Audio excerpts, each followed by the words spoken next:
നമസ്കാരം കൂട്ടുകാരെ. കാരക്കുടി കോഴിക്കുളമ്പ് തമിഴ്നാട്ടിലെ വീടുകളിലെ എരിവുള്ള ഒരു നാടൻ കോഴിക്കറി. കോഴിക്കറിയുടെ മസാലയ്ക്കായി പെരിഞ്ജീരകവും ഉണക്കമല്ലിയും വത്തൽമുളകും ലേശം മഞ്ഞൾപ്പൊടിയും ചേർത്ത് നന്നായിട്ട് പൊടിച്ചെടുത്ത് വെക്കണം. ഒരു മൺചട്ടി ചൂടാക്കി എണ്ണയൊഴിച്ച് കടുക് പൊട്ടിച്ച് മുറിച്ച വത്തൽമുളകും കറിവേപ്പിലയും ഇട്ട് താളിക്കണം.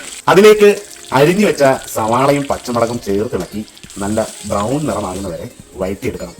ഉള്ളി നന്നായി വാടി വരുമ്പോൾ അതിലേക്ക് കഴുകി വൃത്തിയാക്കി ഇറച്ചി എല്ലോട് കൂടിയത് ചെറുതായി കൊത്തി അരിഞ്ഞ് കോഴി കഷ്ണങ്ങളിട്ട് നന്നായി ഇളക്കി ഇറച്ചിയുടെ നിറം മാറി വരുമ്പോൾ ആവശ്യത്തിനുള്ള ഉപ്പ് ചേർത്ത് തക്കാളിയുമായി നന്നായിട്ട് ഇളക്കി യോജിപ്പിക്കണം.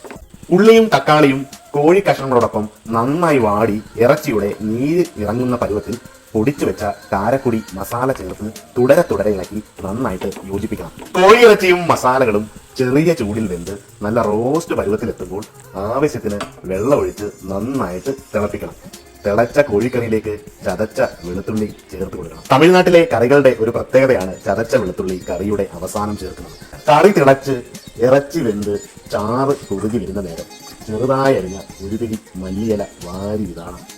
അധികം മസാലകളില്ലാത്ത എന്നാൽ നല്ല എരിവുള്ള അതീവ സാധാരണ ഒരു കോഴിക്കറിയാണിത്.